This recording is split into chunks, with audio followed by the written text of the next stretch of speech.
In a quiet sewing circle, every stitch seemed harmless, every smile perfectly polite. But sometimes the most dangerous things are done slowly, one careful thread at a time. Chapter 1. The Needle and the Thread. The sewing basket sat in the middle of the parlour table as though it had always been there and always would be. It was one of those old willow baskets, the kind whose hinges had worn loose decades ago, so that the lid required a careful, particular pressure. Not straight down, but at a slight angle, just so as to catch properly. Anyone who had not grown up handling it would let it fall open again at once, and this small failure had the effect of making it look, to the uninitiated visitor, as though the basket were always slightly breathless, always half open, never quite shut. Miss Jane Marple noticed it the moment she was shown into the parlour of Hartwell Grange. She noticed the basket. She noticed the precise angle of afternoon light cutting across the turkey carpet from a west-facing window whose curtains had been drawn 3/4 closed, but not entirely. She noticed the smell of the room, which was the smell of beeswax and old potpourri, and something beneath both of those, something dry and faintly medicinal, like the inside of a drawer that has held lavender sachets for many years, but now holds only their memory. She noticed all of this before she noticed the women. There were 3 of them seated around the table when Miss Marple was brought in by young Cecily Hartwell, who was 26 and moved through rooms with the compressed urgency of someone perpetually late for something she had only just decided mattered. Cecily introduced Miss Marple with the brief, bright competence of a person who has made introductions many times and finds them a minor administrative duty rather than a social pleasure. "My great-aunt Miss Marple, from St. Mary Mead. She's come to stay while her cottage is being re-roofed. I hope no one minds terribly." "Miss Marple, these are the Tuesday Circle. We've met every week for 11 years now, haven't we, Mrs. Fortescue? You'd think we'd have run out of things to sew, but apparently not." With that, Cecily disappeared in the direction of the kitchen with the air of someone who has successfully handed off a parcel. The woman called Mrs. Fortescue was the first to speak, which was clearly her habit. She was somewhere in her late 60s, broad-shouldered for a woman, with a kind of handsome face that had been strong in youth and had settled into something simultaneously imposing and tired. She wore her white hair in a style that had not changed since approximately 1962, and she wore it well.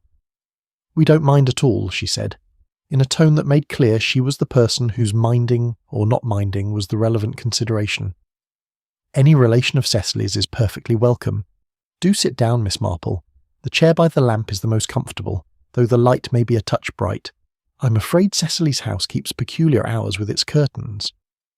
The second woman introduced herself as Dorothea Peel, though she said her name quickly and a little apologetically, as though she had offered it by mistake and might prefer to take it back. She was younger than Mrs. Fortescue by perhaps 15 years, early 50s, thin in the way of someone who has always been thin and has long since stopped it meaning anything, with quick brown eyes that moved over Miss Marple with professional assessment before returning politely to her own needlework. She was doing something with pale green wool, an intricate cable pattern, and her needles clicked at a rate that suggested deep familiarity rather than concentration. The third woman said nothing at all by way of introduction, only looked up from her embroidery hoop with a smile that occupied her mouth but not, Miss Marple thought, anything above it. She was perhaps 70, perhaps older. It was difficult to say because she held herself with the careful uprightness of someone who has decided that posture is a form of argument. She was working a piece of white linen with red thread, and when Miss Marple's eyes rested on the work for a moment, she turned the hoop slightly inward, so that the design faced the table rather than the room. "That is Mrs. Renata Vane," said Mrs. Fortescue, with a small additional pause that carried in it the entire history of a complicated relationship. "She's been a member since the beginning, as long as I have, in fact. We came together." Mrs. Vane smiled again. Same smile. Miss Marple settled into the lamp chair, accepted the offered cup of tea, and drew from her bag the knitting that invariably travelled with her, a sleeve presently, in pale blue wool intended for her nephew Raymond's youngest, though it had been intended for 3 months, and had made approximately 4 inches of progress. She arranged herself with the comfortable deliberateness of an elderly woman who's accepted that deliberateness is now her speed, and she looked around the room while appearing to look at nothing but her needles. The parlour was the kind of room that had been assembled rather than decorated, things added one at a time over many years, each piece individually defensible, the collective effect slightly ungoverned. The turkey carpet was old and very good. The chairs were a matching set in green velvet that had faded at different rates because 2 faced the window and 2 did not. On the mantelpiece stood a clock that had stopped, and a small collection of china dogs in diminishing sizes, the smallest of which had been placed very slightly apart from the others, so that it stood nearly at the edge. Miss Marple found this interesting. Not the clock. Stopped clocks were sentimental rather than sinister, she had long since decided. But the small dog at the edge of the mantelpiece. Someone had put it there deliberately, someone with a sense of distance. Such a lovely room, she said, to no one in particular. I always find sewing rooms have such a particular feeling to them, all that accumulated patience. We had a woman in St. Mary Mead, a Miss Treadwell, who kept a sewing room above her shop, a draper's, it was, and she once told me that you could tell everything about a household by the state of their mending basket. Not the quality of the work, mind you, but what had been put off and what had been seen to immediately. I've often thought she was quite right about that.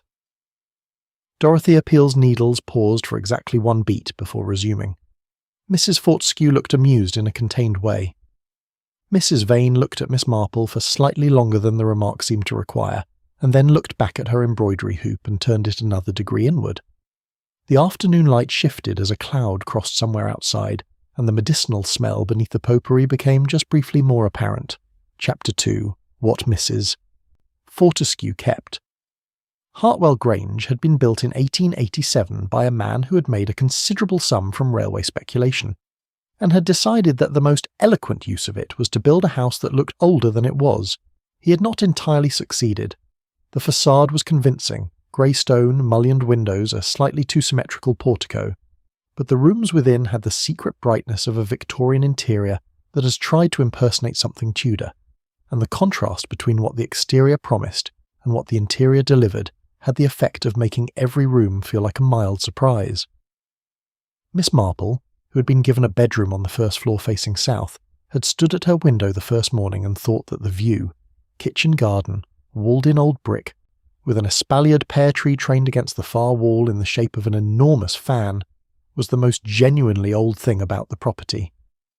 The Tuesday Circle met every week, as Cecily had said, though Cecily herself rarely attended. She had inherited the house 3 years ago following the death of her father, Gerald Hartwell, and had kept the sewing circle as a kind of institutional inheritance. The way one keeps a subscription, one is not entirely certain one would renew if starting fresh.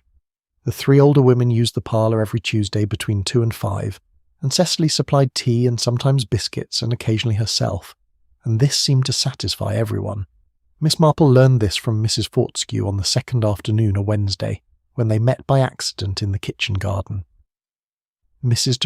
Fortescue was examining the espalier with the proprietary interest of a person who has been looking at a tree for a long time, and considers it partly hers by right of attention.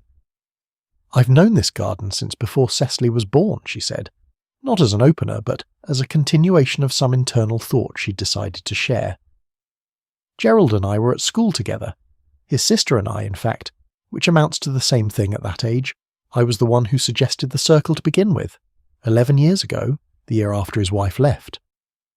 "How thoughtful of you," said Miss Marple mildly, which was one of those responses that meant precisely nothing, and therefore invited everything. "It was practical," Mrs. Fortescue said, with a firmness that suggested she did not wish to be credited with sentimentality. Gerald was not. He was a capable man in many ways, but solitude didn't suit him. The house needed a reason to be opened up on a regular day, and Cecily needed to see that a household could continue even when it felt as though it had stopped. So I organised it. Mrs. Vane and I came together, and we asked Dorothea Peel because she was recently widowed and we thought the company would do her good. Miss Marple looked at the espalier pair. The branches had been trained very long ago and had thickened considerably since, so that the pattern they formed against the brick was now a matter of structure rather than gardening, fixed, articulated, unable to change direction without breaking. "And did it?" she asked. "Do Mrs. Peel good?" Mrs. Fortescue considered this with what appeared to be genuine fairness. "It's difficult to say. Dorothea is not a transparent person. She makes an appearance of being perfectly well, which is a skill, I suppose, and I've never been certain whether she actually is perfectly well or whether she simply has very consistent manners. Renata would know, perhaps, but Renata and I don't discuss Dorothea. And why is that? There was a long pause in which Mrs. Fortescue turned from the pear tree to a rose border nearby and began to examine it instead. Because Renata and I don't discuss a great many things, Miss Marple, and we've both found that this works rather better than the alternative. We're old enough to know that some conversations, once started, have no good ending. She said this pleasantly enough. But she said it with the precision of someone repeating something they have rehearsed over a long time into the private theatre of their own thoughts. Miss Marple said nothing for a moment. She looked at the small china blue sky above the garden wall and thought briefly of a man named Colonel Adderley, who had lived in St. Mary Mead for 6 years without speaking to his next-door neighbour, Mr. Booth. Everyone in the village had found this peculiar and had discussed it extensively, and the general conclusion was that it must be about the hedgerow. It had not been about the hedgerow. By the time anyone understood what it actually was about, the Colonel had died and Mr. Booth had moved to Shropshire, and the truth had gone with both of them, packed up in separate boxes, travelling in opposite directions. I always find, said Miss Marple, to the sky, that the conversations people choose not to have are rather more informative than the ones they do have. It's rather like the missing stitch in a piece of work. Your eye goes straight to it. Mrs. Fortescue looked at her, with a glance that was sharper than her usual manner, and then looked away. "You're quite right, of course," she said, and that was all. They walked back toward the house in companionable silence. At the kitchen door, Mrs. Fortescue stopped and said in a different tone, lighter, more casual, which was the tell, "Renata has been rather, I wouldn't say unwell, but not quite herself lately, since Gerald died 2 months ago. They were. Gerald was fond of all of us, but Renata was here quite regularly. She used to come on other days, not just Tuesdays." "Ah," said Miss Marple. "Just the 3 of them. Renata, Gerald and Cecily, of course. It seemed to mean a great deal to her. His company, I mean. She has no family of her own nearby." Mrs. Fortescue opened the kitchen door and held it. She took his death. She took it in her own way. The smell of beeswax and something faintly medicinal came from inside the house, stronger now near the kitchen, and Miss Marple noticed it again as she stepped over the threshold. She filed it carefully next to the sewing basket that would not close, and the small china dog standing apart from its companions on the mantelpiece, in the part of her mind where small things accumulated quietly until they were needed. Chapter 3. The Guest Who Listened. Gerald Hartwell had died of heart failure, or so said the death certificate, and so said Dr. Fenwick, who was 61 and had been the Hartwell family's physician for 20 years, and was the kind of doctor whose certainty was itself a feature of his practice, the way some buildings have a particularly settled architecture that makes you feel the structure could not have been otherwise. He had been a man of 58, moderately active, with a history of hypertension that had been monitored and managed, and he had died in his study on a Tuesday evening in late September, found by Cecily when she brought him his nightly glass of warm milk at 9:30. The warm milk had been a recent habit, the past 8 months or so, established because Dr. Fenwick had suggested warm drinks before bed as a support for sleep in combination with the medication adjustment they had made in the spring. Miss Marple learned this from Cecily herself on the Thursday of her first week at Hartwell Grange, sitting in the kitchen after the washing up, which Cecily attacked with the same compressed urgency she brought to introductions and the opening of doors. Cecily talked while she dried plates, not looking at Miss Marple, in the way of a person who finds talking easier when they have something to do with their hands. "I know it looks like grief makes everything suspicious," Cecily said, stacking a plate with more precision than necessary. "People always say that. They say you look for reasons when there aren't any. But he wasn't. I mean, his heart wasn't perfect. I knew that. Dr. Fenwick told me from the beginning that we'd need to keep an eye on it. It's just that he seemed, in the weeks before, he seemed better, actually. More himself. I even said to him, the weekend before, that he seemed to have got some colour back." "Yes," said Miss Marple. "That can happen, I believe. A period of feeling better, though of course one doesn't always know what to make of it." Cecily set down the plate and turned for the first time in the conversation. "Do you think I'm being foolish? Everyone thinks I'm still... They're all very kind about it. But there's a particular way people are kind when they think you're overreacting to something. Miss Marple gave this the serious consideration it deserved. I think, she said carefully, that people who are close to someone often notice things that other people don't notice and can't verify. Whether that noticing is reliable is another question, but I've always thought it worth attending to. What exactly did you notice? Apart from that, he seemed better. Cecily sat down across from her. She was young, but not, Miss Marple reflected, the kind of young that is simply unformed. She was young in the way of a person who has had to grow up in a particular direction and has done so without being certain she chose the right one. His medication, Cecily said. He kept it on his desk. I know that sounds odd, but he always kept it on his desk because he said the bathroom was too cold in the mornings for him to want to go in there first thing, and the study was where he started his day. The bottle, there was one of them, the one for his heart, and the month before he died I noticed it was going down faster than usual. I thought he'd dropped some, or miscounted. It seems mad, looking at it now. And you mentioned this to Dr. Fenwick? He said patients don't always count correctly, that it wasn't unusual. He said it very kindly. She looked at her hands, the way people do. Miss Marple looked at Cecily for a moment, and then appeared to lose interest in the topic in favour of looking at the kitchen window, beyond which the garden wall was visible in the early evening light, the espalier pear casting its unusual shadow against the brick. I had a neighbour once, she said in a wandering tone, a Mrs. Cornish. Lovely woman, very organised, kept all her medicine in a little box with the days of the week printed on it. She told me once that she never worried about whether she'd taken her tablets because the box told her, and then one winter she was quite unwell, and eventually her daughter came to visit and found the box was being filled at the same rate as always, but the tablets themselves were different ones. Someone had been exchanging them, not all at once, just gradually, one or two at a time, mixed in. Cecily was very still now. Mrs. Cornish recovered, Miss Marple added, because her daughter noticed in time. That was the important thing. Someone was paying close enough attention. Are you still paying attention, my dear? To what? To whatever you have not yet told me, said Miss Marple pleasantly, and picked up her knitting. The silence that followed was not uncomfortable.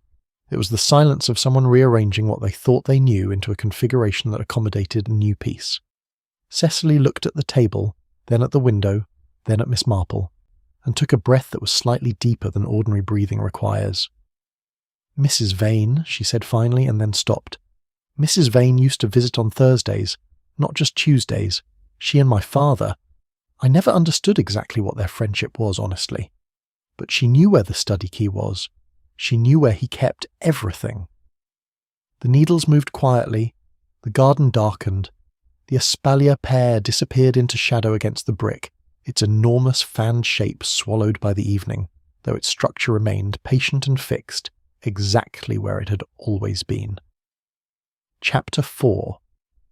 A Pattern in the Lining.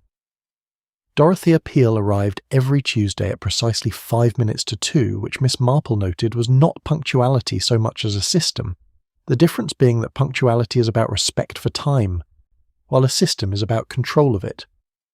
She carried the same bag each week, a large structured leather holdall in tan that was old but very well kept. The leather fed and maintained with the regularity of something that had been promoted from utility to significance. Inside the bag she kept her knitting, 2 small notebooks, a tin of mints she offered to no one, and, Miss Marple noticed on the second Tuesday, a folded sheet of paper that she removed and replaced once during each meeting, reading it briefly with the expression of someone checking a list, then folding it with the same crease pattern each time, and returning it to the bag's interior pocket. Dorothea was a retired pharmacist. She had run Peel's dispensary in Maidstone for 22 years before selling it 7 years ago to a chain, and this professional history had given her an attitude toward accuracy that was not pedantry. It was deeper than pedantry, which is merely a habit of the mind. It was the trained conviction that an error of measurement is never truly small. She measured the milk for her tea with a precision that other people might have found absurd, but that, once you understood her background, made a particular kind of sense. Miss Marple found her the most interesting person at the table, which was not a conclusion she announced. On the second Tuesday, while Mrs. Fortescue was in the garden cutting the last of the autumn roses to bring inside, and Mrs. Vane had gone to the bathroom down the hall, an expedition she made every meeting at approximately the same time, which Mrs. Fortescue had once referred to, in passing, as Renata's constitutional. Dorothea Peel looked up from her knitting and said, quietly and directly, as though they had already been in the middle of this conversation, "You're not just staying here because of the roof." Miss Marple's needles did not pause. "The roof really does need seeing to," she said. "The tiles on the north side have been a concern since last winter. That's entirely possible, and also not an answer." Dorothea's brown eyes were steady in the way of someone who spent 22 years making sure the numbers balanced. "Cecily mentioned you when she called to confirm last week's meeting. She said her great-aunt was coming to stay, and was very perceptive and had been involved in, I believe the word she used was situations, which is a very interesting word to apply to an elderly relative." "Nieces and nephews do tend to embroider," said Miss Marple mildly. "I'm simply an old woman who knits." "You have finished less than half an inch of that sleeve in 2 weeks," said Dorothea. "For someone who knits simply, that's a remarkably slow rate. I notice rates of things. It's a professional deformation." There was a quality to this silence that was different from all the others in that house. It was a silence between two people who have both decided to be honest and are taking a moment to confirm their decision. "Very well," said Miss Marple. "Cecily is worried about her father's death. She is worried in a specific, directed way that suggests she has a specific directed reason. Whether the reason is sound is a different matter, but she deserves someone to pay attention to it." Dorothea set her knitting in her lap. She looked at it rather than at Miss Marple. "Gerald's medication," she said. It was not a question. "What do you know about his medication?" "I know what he was prescribed because he asked me once, 2 years ago, perhaps, whether I thought it was the right dosage for someone of his age and weight. Not because he distrusted Fenwick, but because he was a curious man. He liked to understand what was happening to him." She paused and reached for her tea and drank from it. "I looked at the bottle once when I was in his study collecting some papers Renata had left for me. The count was wrong. Lower than it should have been for where they were in the month. I told myself I'd miscounted. But you didn't think you'd miscounted." "I'm a pharmacist," Dorothea said quietly. "I don't miscount." Footsteps in the hall. Mrs. Vane returning from her constitutional. Both women adjusted their posture by increments small enough to be invisible if you were not looking for them. By the time Renata Vane came back through the door, carrying the particular composed smile she always carried, Dorothea's needles were clicking again at their usual rate, and Miss Marple was attending to the 4 inches of pale blue sleeve with apparent devotion. "The hall radiator is making that noise again," Mrs. Vane said, settling back into her chair. She had left her embroidery hoop face down on the table while she was gone. She turned it back now with the smooth automatic movement of long habit. "Cecily really ought to have someone look at it." "Yes," said Mrs. Fortescue, coming back in through the garden door with a spray of late roses. "She really ought." The afternoon continued, the needles continued, the embroidery hoop continued, and Miss Marple thought, as she had thought in many rooms before this one, that the most dangerous conversations in the world are not the ones people choose to have, but the ones they choose, very carefully, not to have in front of each other. Chapter 5. The room. Nobody entered. Gerald Hartwell's study had been kept as it was. This was common enough. There is always a period after a sudden death when the rooms of the dead feel impermissible, as though entering them requires a consent that can no longer be given. But at Hartwell Grange the period had extended to 2 months, and the study door wore its closedness with a quality that was beyond mere sentiment. It was the closedness of a room that people were finding reasons not to enter, rather than waiting for the right moment to do so. Miss Marple mentioned this to Cecily on a Friday morning, in the manner of someone raising an unremarkable point. "I wondered," she said, "whether your father kept any notes about his medication. People often do, the older they get. A diary of sorts, just doses and dates. My friend Mrs. Fellows Crompton in St. Mary Mead kept the most comprehensive medical diary I've ever seen. Dates, times, how she felt before and after every change. When she eventually had to go into hospital, the doctors were very grateful for it because it told them something the records didn't. I wonder whether your father was that sort of man." Cecily looked at the study door from across the hallway. "He might have been," she said slowly. "He kept everything. He didn't throw things away."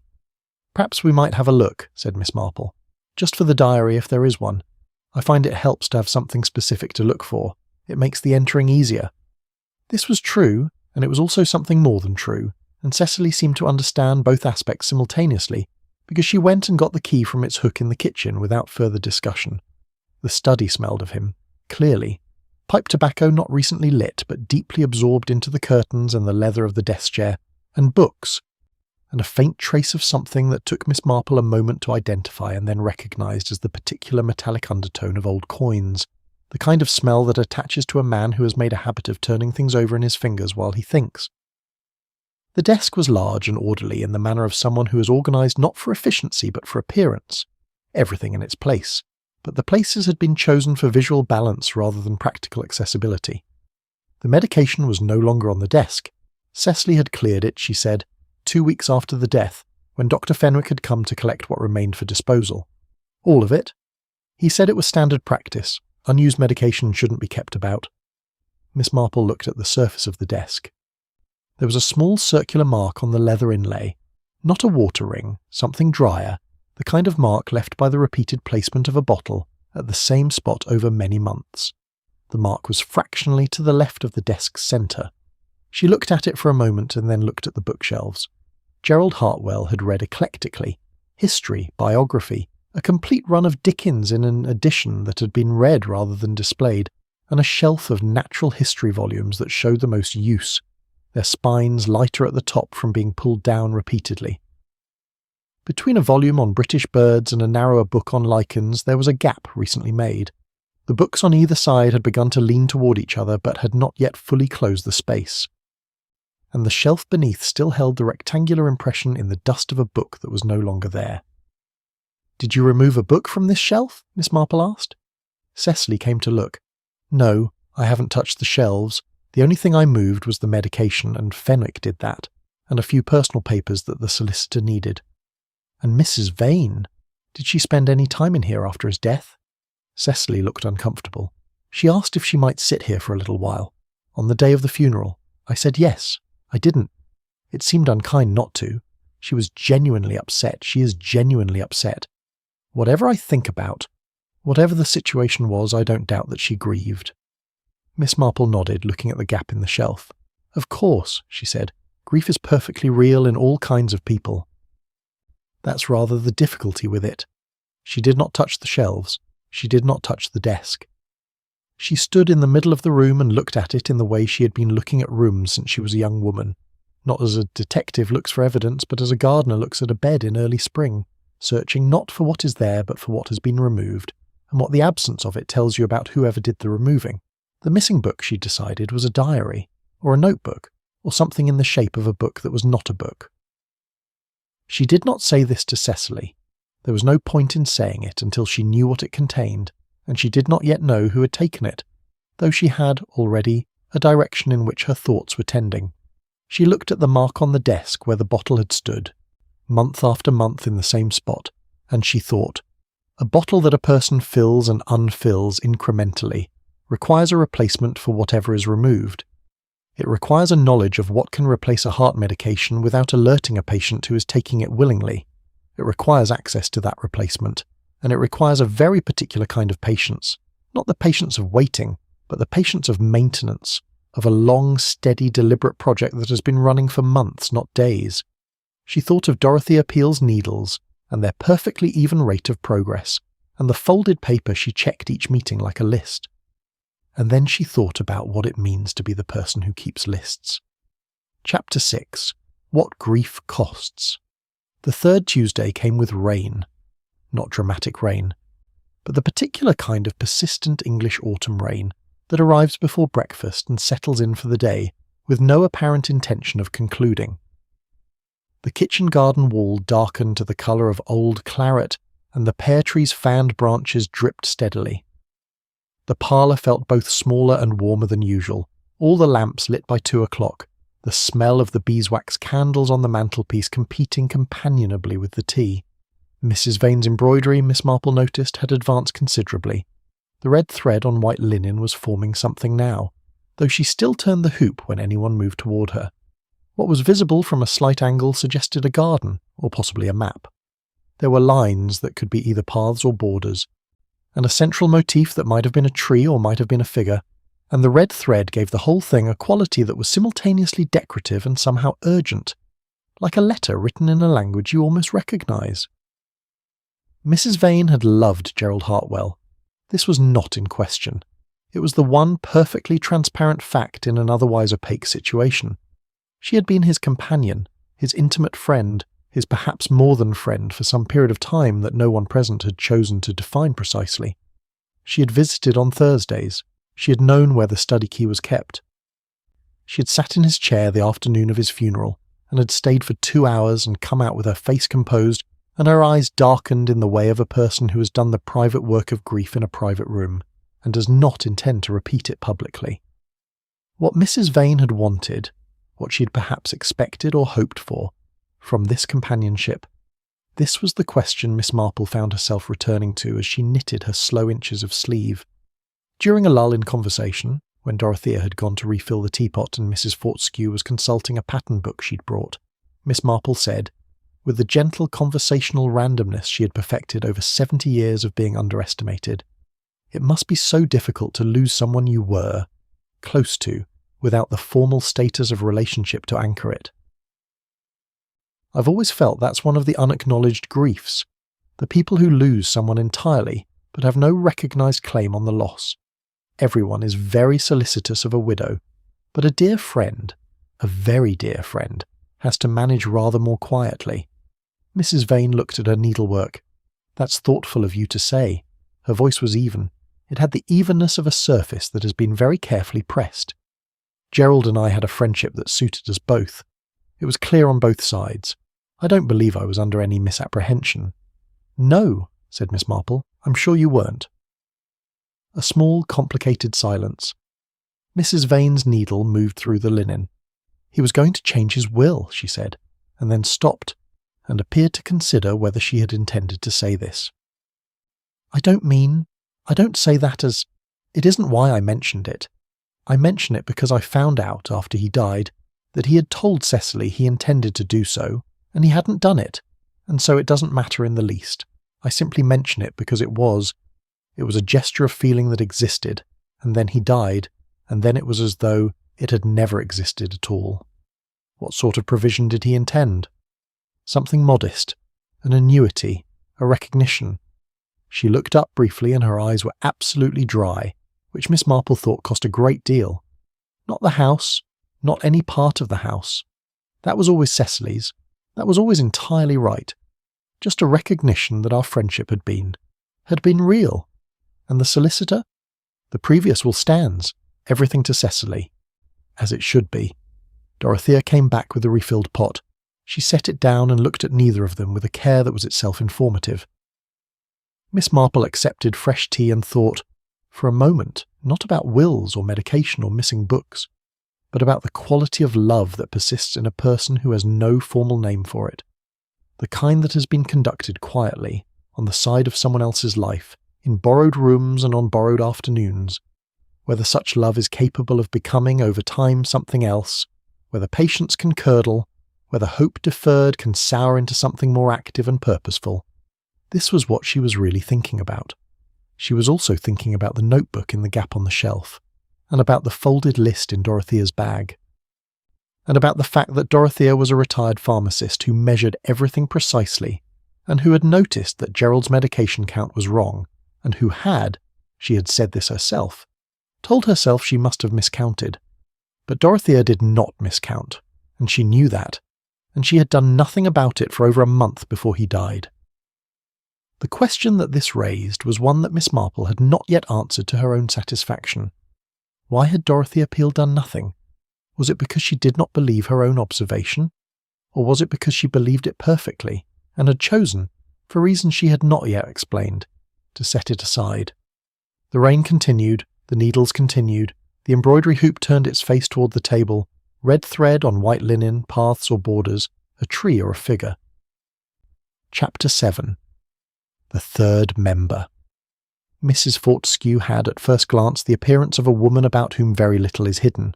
She was direct, she was plain-spoken in the way of someone who has decided that plainness is a form of virtue, and she possessed the particular authority that comes not from wealth or position, but from a long practice of being the person in the room who says the thing others have been waiting for someone to say. She organised. She concluded. She arrived with an opinion and did not typically leave with a different one, because she had generally thought the question through before she arrived and did not see the utility of reconsidering in public. All of this was true, and all of it was, Miss Marple had decided, also the problem. On the Thursday of the third week she encountered Mrs. Fortescue in the hallway of Hartwell Grange, which was unexpected because Thursday was not a circle day. Mrs. Fortescue was carrying a covered dish and wore the expression of someone performing a practical charity. "Cecily doesn't eat properly when she's working," she said, by way of explanation. "She has some project on at the moment, cataloguing her father's papers for the solicitor, and I've found she forgets lunch entirely." "Very kind of you," said Miss Marple. "Do you come often on Thursdays?" "When I'm needed." This was not quite an answer, and both of them knew it. Miss Marple held the door while Mrs. Fortescue carried the dish through to the kitchen and then followed, and they had a cup of tea at the kitchen table while Cecily ate the soup upstairs, and in this unofficial setting, less formal than the parlour, without the others present. Mrs. Fortescue was subtly different. Not softer exactly, but less constructed. The deliberate plainness relaxed a degree. "You've been asking Cecily questions," Mrs. Fortescue said. It was not accusatory. It was the statement of someone acknowledging a fact. "She told me. She's not secretive by nature. Gerald wasn't either. I think that's one of the reasons I'm fond of them both." "I've been listening mostly," said Miss Marple. "That can amount to the same thing, I find." She wrapped both hands around her cup. "What has she told you about the medication?" "Enough to ask what you know about it." Mrs. Fortescue was quiet for a long moment. Outside the window, the kitchen garden was very still in the pale late autumn light, the pear tree's shadow running along the base of the brick wall at a long angle. "I knew Gerald for 40 years, she said at last. "Not as Renata knew him. It wasn't that kind of friendship, but I knew him. I knew when he was keeping something and when he wasn't. And in the last months, the last 6 months particularly, I thought he was keeping something. About his health? About how he felt? About whether he was better or worse? He was cheerful, on the surface. But there's a particular kind of cheerfulness in a person who is managing something difficult, and it's recognisable if you've seen it before." "And had you seen it before?" A pause. "In my husband, yes." This was delivered flatly, without invitation, and Miss Marple did not press it. She had not been told that Mrs. Fortescue was a widow, and she stored this fact carefully. "I did not like Renata's Thursday visits," Mrs. Fortescue said, with a directness that suggested she had decided to say this and was not going to qualify it. "That's my honest position. I won't pretend otherwise, but not liking something is not the same as suspecting it of being. It's not the same as what Cecily's beginning to think, and I want to be careful not to let my feelings on one matter contaminate my judgment on another." Miss Marple looked at her with a warmth that was genuine. This kind of intellectual honesty, the kind that requires a person to distinguish between what they feel and what they can demonstrate, was rarer than the qualities people more commonly advertised. "Has anything been disturbed in the house since the funeral?" she asked. "Anything moved? Anything that should be somewhere and isn't?" "His notebook," Mrs. Fortescue said, immediately and without hesitation, as though she had been waiting to say it. "He kept a small notebook, navy blue, canvas cover, the kind from a stationery shop. He noted things in it. Appointments, yes, but also observations. He was a man who wrote things down when he wanted to think. I noticed it was missing when I helped Cecily collect the solicitor's papers. I assumed she had taken it. She assumed I had. We mentioned this to each other last week and established that neither of us had." The pear tree shadow had moved along the wall while they talked, in the way shadows do, incrementally without drama, so that you only notice the change when you look back at where it was. "And Mrs. Vane was alone in the study," said Miss Marple, "on the day of the funeral." "For 2 hours," said Mrs. Fortescue, and then, "Yes." They drank their tea. The soup pot cooled on the counter. The kitchen was very quiet, and the word that had not been said, the word that was accumulating in the room with the same patient weight as the shadow along the wall, was the word neither of them was yet prepared to use. Chapter 8. Everything she touched. The embroidery hoop, Miss Marple decided, was the key to Mrs. Vane. Not the design on it, though that too, but the act itself. The covering of it. The turning inward. the small withdrawal every time another person's attention moved toward it. A woman who does that with her needlework does it, also, with her thoughts, her intentions, the private record of herself. On the 4th Tuesday she arrived at the parlour a full 20 minutes before the others, having told Cecily she would be happy to arrange the room. This was her stated reason. Her actual reason was the embroidery hoop which Mrs. Vane always left in the parlour between meetings, on the shelf of the old corner cabinet, face down and still within its cloth cover. Miss Marple lifted the cloth and looked. It was a garden, or had been. The design had changed. The central figure, which she could now see clearly was a figure, a woman's silhouette in red thread, had been partially unpicked and reworked. The paths that surrounded it were now unmistakably the paths of a real garden. The Hartwell kitchen garden. She recognised it at once from the fan shape in the corner that could only be the espalier pear. It was a private map of a place and a woman within it, worked in red on white, and it was the kind of thing a person stitches when they are in a state of sustained, concentrated feeling that they have no other outlet for. She replaced the cloth. She sat down. She thought. There were, at this point, 2 clear possibilities, and Miss Marple had been in enough of these situations to know that the more dramatic possibility is not always the correct one, and that human beings are quite capable of doing extraordinary things out of grief that look, from the outside, very much like strategy, and are, from the inside, something closer to bewilderment. A woman who loved a man for many years, who visited him weekly or more, who knew where he kept everything, who had access to his study and his medication, and who, now that he was gone, sat every Tuesday stitching his garden in red thread and covering it when anyone looked. This woman was either guilty of something, or she was the most comprehensively devoted and comprehensively overlooked person in that house. The question was, what had Gerald Hartwell known? Had he known his medication was being tampered with? Had the notebook recorded something? Had the will he had intended to change, the will with the modest annuity, the recognition, been a gesture of feeling as Mrs. Vane had said? Or had it been something else? Restitution, perhaps, or appeasement? When the others arrived, Miss Marple was knitting very quietly and appeared to have been doing so for some time. The conversation that afternoon ranged, as it typically did, across several subjects. The roses, an article in a magazine that Mrs. Fortescue had read and taken issue with, a pattern that Dorothea was considering for Christmas. Mrs. Vane was quieter than usual, her needle moving at half its ordinary pace, her tea going cold in the cup to her right. At one point she said without particular preamble, "I think I shall stop coming, after Christmas, to the circle. I think it's time." The room received this differently in different quarters. Mrs. Fortescue said, "That's entirely your choice, of course, though I hope you'll reconsider. You've been part of this since the beginning." This was said neutrally, which from Mrs. Fortescue was itself a kind of warmth. Dorothea said nothing at all, but her needles, which had been at their usual even click, stopped for the duration of a full breath before resuming. "I simply think a change would do me good," Mrs. Vane said. "Places can become associated, and one doesn't always want the association." Miss Marple looked up from her needles, which she had truly been neglecting. "I understand that entirely," she said. "After a loss, particularly. The furniture of a friendship, the rooms, the days, the habits, can feel very heavy. I had a friend once who couldn't pass her local post office for 2 years after her husband died, because they'd always collected the post together on Saturday mornings. It's a very particular weight, that kind of association." Mrs. Vane looked at her. "Exactly so," she said, in a voice that was either very simple or very composed, and possibly both. "Exactly so." That evening Miss Marple sat in her room facing south and looked at the kitchen garden until the light was gone.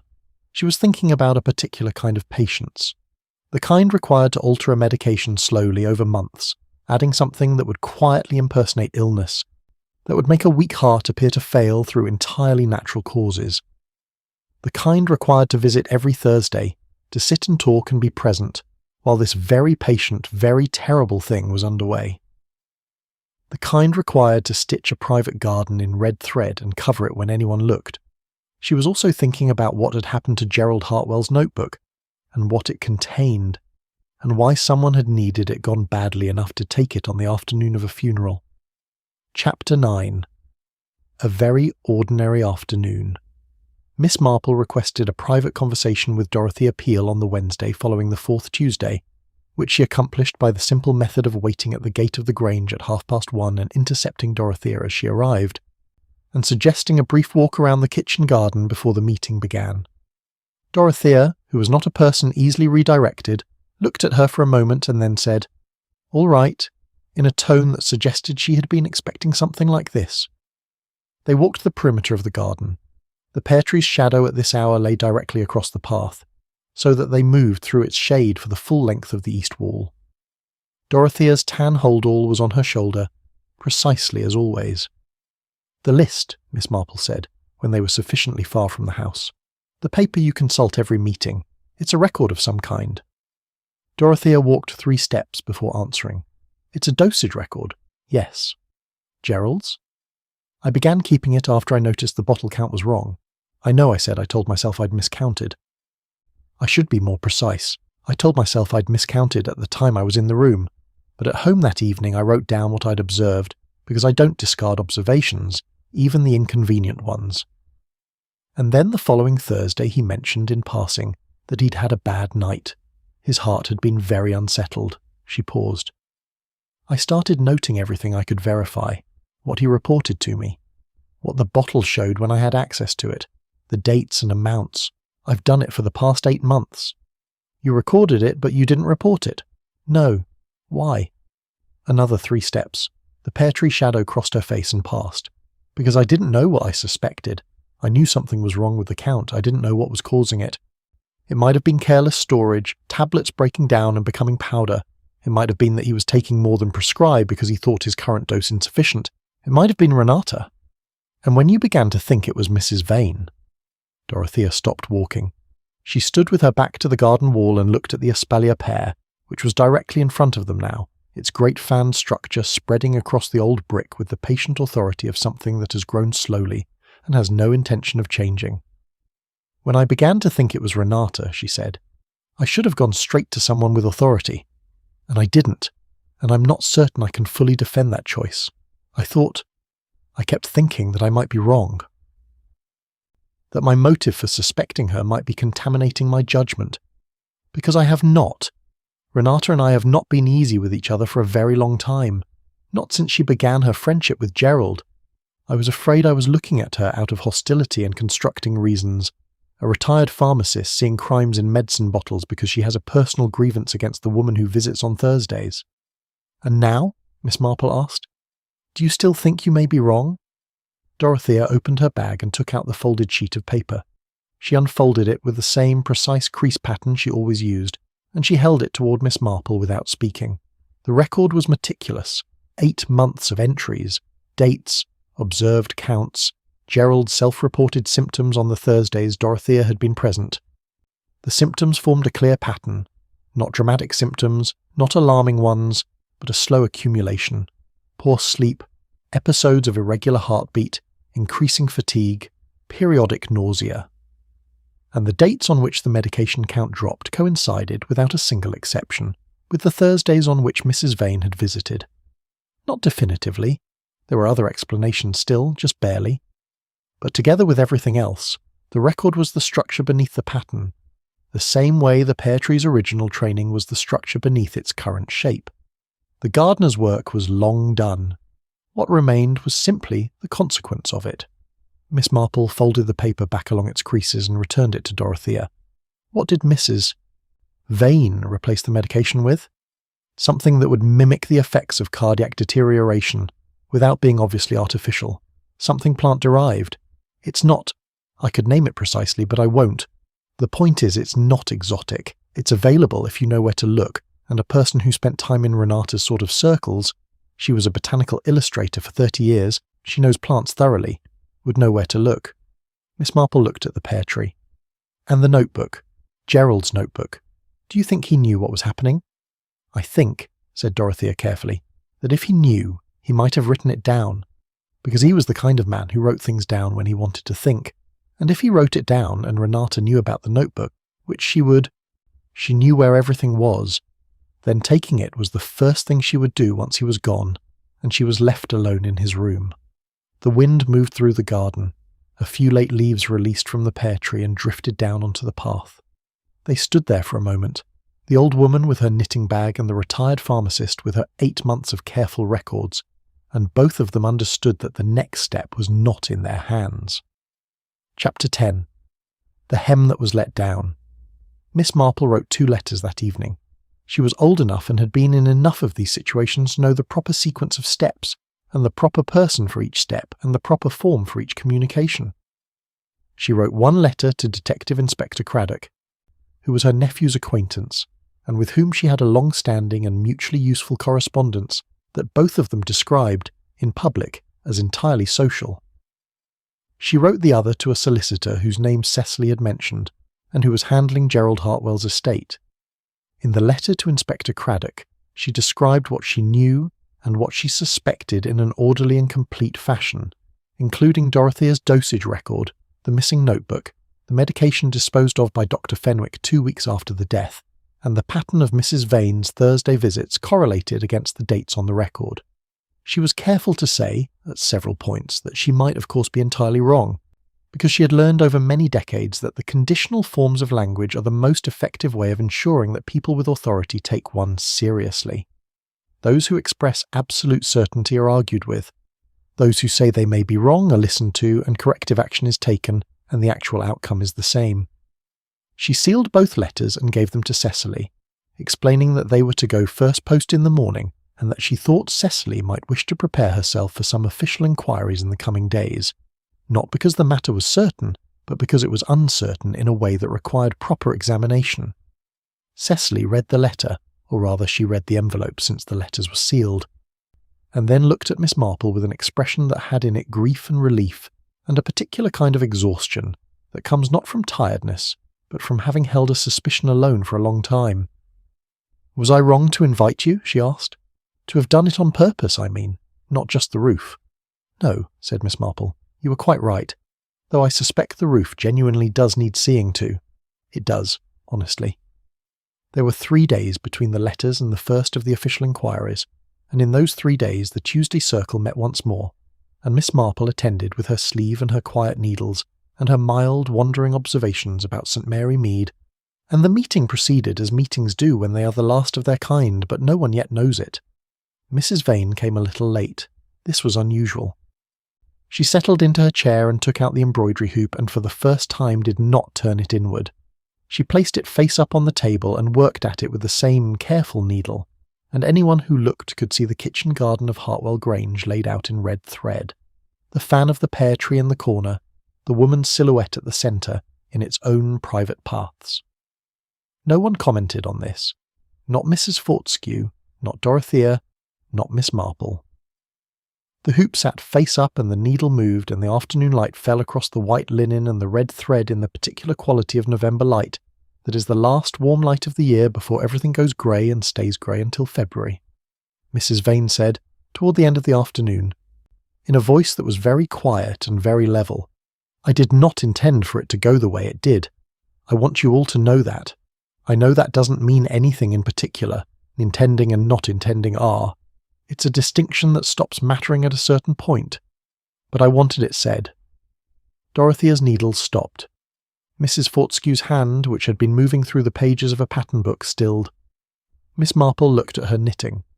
"He was going to change the will," Mrs. Vane said. "Not as I told you, and not an annuity. He was going to leave the house to Cecily, yes, but the contents of the study, his books, his papers, the things that mattered to me, he was going to leave those to me.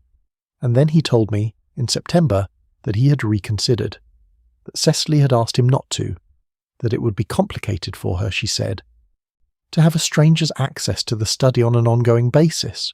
She looked at the hoop, the woman's silhouette in red thread. "Cecily didn't ask him that," she said. "I've come to understand that now. He told me she had asked, because it was kinder than saying he had changed his mind himself.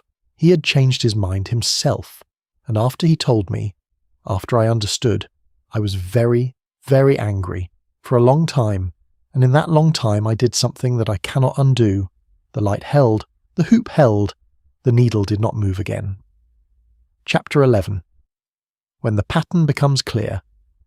Inspector Craddock arrived on a Friday, accompanied by a younger sergeant named Harker, who wrote things down with the focused diligence of someone who's been told that thoroughness is indistinguishable from intelligence and who has decided to act accordingly.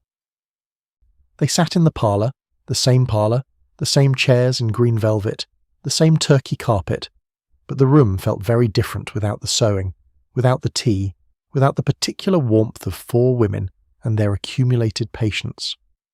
Miss Marple sat in the lamp chair because it was the most comfortable, and gave her account in the orderly and conditional fashion she had practised over many such accounts. Inspector Craddock listened with the particular attention he always brought to her accounts, which was the attention of a man who has learned, through more than one embarrassing episode, that underestimating elderly women with knitting bags is a professional error. The dosage record, which Dorothea Peel had provided willingly and without hesitation, was examined carefully. The absence of the medication bottle, collected by Dr. Fenwick, disposed of, unavailable for analysis, was a problem that Craddock noted and Harker wrote down with the expression of someone confirming a suspicion. The notebook was still missing. Mrs. Vane's partial admission in the parlour, which 3 witnesses had heard, and which Miss Marple had noted in a memorandum that same evening, was the most significant piece of the account, though it was not a full confession, and a legal mind would find room for interpretation in it. What Miss Marple explained, in her quiet and apparently wandering way, was the 3 clues she had noted from the very beginning. The first was the sewing basket that would not close properly, a basket that required a very particular knowledge to manage, and that Mrs. Vane handled with automatic fluency every meeting while the others occasionally fumbled with it. This was a small thing, but it told her that Mrs. Vane knew the house and its objects with the intimacy of someone who had been coming here for years, long enough for the particular habits of things to become instinctive. The second was the embroidery hoop and its turning inward and the design upon it, not incriminating in itself, but revelatory of a woman in a state of concentrated, sustained, private feeling that was looking for some form of expression and finding it in thread on linen, in the images of a garden and a woman in it. What it told Miss Marple was not guilt, but obsession, the obsession of a person who cannot relinquish what they feel they should have had. The third was the china dog at the edge of the mantelpiece, just standing apart from its companions. She had noticed it on the first afternoon, and had not known then what it meant. She knew now that it was Mrs. Vane's habit, Cecily confirmed this, to rearrange the mantelpiece objects slightly every visit, claiming she found it soothing. The small dog at the edge was the emblem of it. Mrs. Vane's persistent compulsion to make small, half-concealed claims on the objects and spaces of a house she considered, in some part of herself, to be hers by right of long devotion. "It's the motive that makes the method clear," Miss Marple said to Craddock, in the parlour's afternoon quiet. "It wasn't about the will, precisely. Not the money, certainly, she's not a poor woman. It was about recognition. She'd given a very great deal of herself to this friendship, for a very long time. And when the final gesture, the acknowledgement in the will, was withdrawn, she experienced it as the last in a long series of not quite enough. And in that state a person can become capable of something they would never have considered in any other state." "The botanical knowledge," Craddock said. "A botanical illustrator of 30 years, yes. She would know exactly which plant substances produce which effects, and in what quantities, and over what period of time. The mimicry of cardiac deterioration was well within her knowledge. And she worked on it over 8 months. She worked on it very slowly," said Miss Marple, "which is, in one sense, a mark of how serious her state was. It was not an impulsive act, it was a sustained one. She looked at the mantelpiece where the china dog stood. The small one had been replaced precisely with its companions. Cecily must have done it at some point without knowing why she was doing it. The saddest thing, I suppose, is that she genuinely loved him. I don't doubt that at all. And the love and the act coexisted in her for 8 months, and she allowed both of them to continue. That is the part that defies easy description." Craddock looked at his notebook, and then at the mantelpiece, and then at Miss Marple. "The notebook. We'll need it." "I suspect," said Miss Marple, "that when Mrs. Vane's home is searched, which I imagine will occur shortly, you will find the notebook. She is not at heart a person who destroys things. She takes them, she holds them, she embroiders them in red thread. The notebook is in her house. I would be quite surprised if it isn't. and I would be very surprised if it doesn't contain Gerald Hartwell's own record of what he was beginning to suspect. She was right on both counts, as it turned out. But that came later, after the legal procedures that are the business of inspectors and sergeants and solicitors, and that Miss Marple had no particular need to attend. Chapter 12. The Last Stitch. Renata Vane was arrested on a Tuesday, which no one had planned but which struck everyone afterward as having a particular unavoidable quality of fitness. She was arrested at her home, a small and very orderly cottage 2 miles from Hartwell Grange, and she went without any visible distress, which was either composure or resignation, or some combination of both that the arresting officers were not in a position to distinguish between. The notebook was found in the writing desk in her sitting room, in the top left drawer, which was unlocked. It contained, in Gerald Hartwell's handwriting, 53 pages of observations. The first 40 were unremarkable. Appointments, small reflections on his reading, notes about the garden, a record of Cecily's visits and what they had talked about. The last 13 covered the period from August to the final week of September, and they were different in tone and in content. Not accusatory. Gerald Hartwell had not been an accusatory man, but questioning, observational. The same quality of noticing that Miss Marple had applied to the room had been applied by Gerald Hartwell to his own failing body and to the Thursday afternoons and to what he began, very slowly and with considerable resistance, to think might be happening. He had not reported it. Miss Marple, reading the inspector's account of the notebook's contents, understood exactly why. Because to report it would have required him to say, publicly and officially, that a woman who had loved him for many years had been for 8 months slowly and carefully killing him. And Gerald Hartwell, it appeared, had found this impossible to say about someone he had genuinely cared for. His compassion, or his cowardice, the two things being in some circumstances indistinguishable, had cost him his life. The embroidery hoop was left behind in the parlour at Hartwell Grange, where Mrs. Vane had placed it on the table face up at the last meeting and had not collected it. Cecily found it there the following Wednesday, and stood looking at it for some time before calling Miss Marple to come and see. The kitchen garden in red thread, the pear tree in the corner, the woman's silhouette at the centre of the paths. "What do I do with it?" Cecily asked. Miss Marple considered this. "Put it somewhere you don't have to look at it," she said, "for now. You may feel differently about it later, or you may not. These things take the time they take." Cecily folded the cloth back over the hoop and set it in the corner cabinet, face down, as Mrs. Vane had always kept it. It was an unconscious gesture, and when she realised what she had done, she looked at her own hands with an expression of mild horror. "It's all right," said Miss Marple. "Mrs. Fortescue came that week on a Thursday with another dish and without the composed performance of practical charity she had offered the first time." She sat at the kitchen table and held both of Cecily's hands in hers for a moment, saying nothing, which was so unlike her habitual plain-spokenness that it was more eloquent than anything she could have said. Dorothea Peel sent a letter.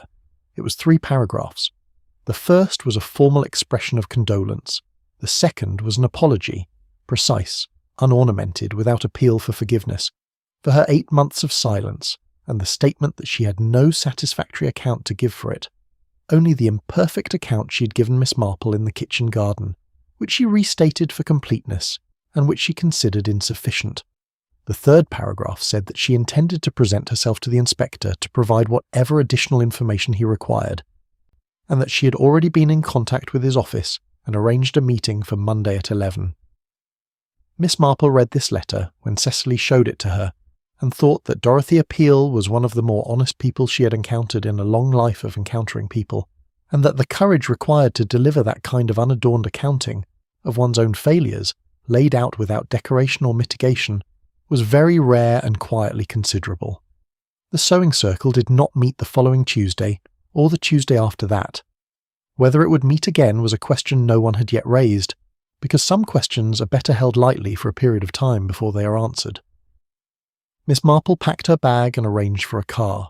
The north roof of her cottage had been repaired in her absence, or so her neighbour had written, and the tiles were looking very well.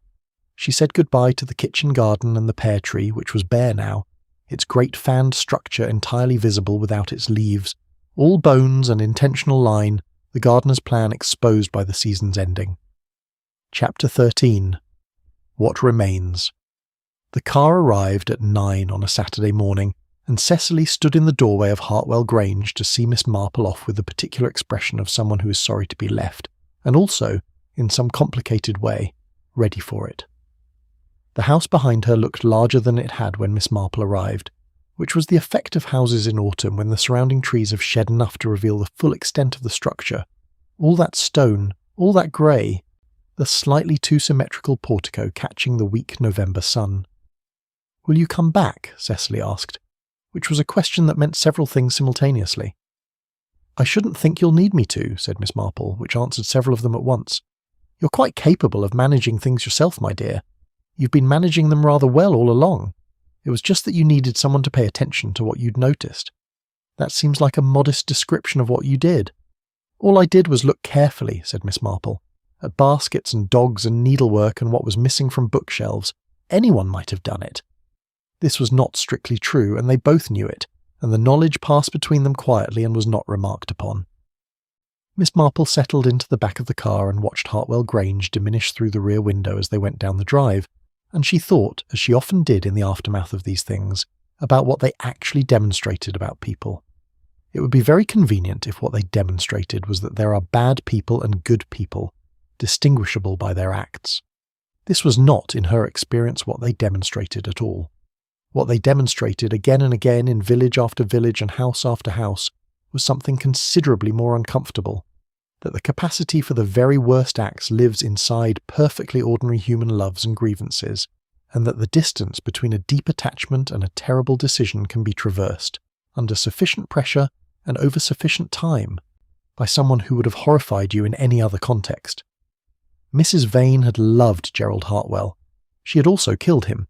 Both things were entirely true. The second had grown out of the first, the way a disease grows from a body's own biology, not foreign, not invading, but something internal that has gone slowly and irreversibly wrong. In St. Mary Mead there had been a couple, the Ashfords, Dorothy and Martin, who had been the happiest pair in the village for 20 years. Everyone said so, and then Dorothy had discovered something about Martin's past, and within 18 months the house was sold, and both of them were gone to separate addresses in separate counties, and the house was now a dentist's surgery. Miss Marple had thought about them then as she thought about Mrs. Vane now, that the great human error was imagining that love is a safeguard, when in fact love is simply a strong feeling, and strong feelings, when thwarted or diminished, or finally refused after a very long expectation, are capable of transforming into something their original form would not recognise. The trees along the drive were bare, and the road beyond the gate was wet from earlier rain, and the car moved at a comfortable pace through the November morning. Miss Marple opened her bag and found her knitting, the sleeve, the pale blue wool, and looked at it for a moment. 4 inches still. She had made no progress at all. She thought of Dorothy Appeal's needles and their perfectly even rate, and felt briefly that this was the better model, the work that advances at a reliable pace, stitch by stitch, regardless of what surrounds it. That kind of steadiness was its own form of integrity. She thought of Cecily, who had been paying attention all along, in the way of someone who has learned early that no one else was going to pay it for her. She would be all right.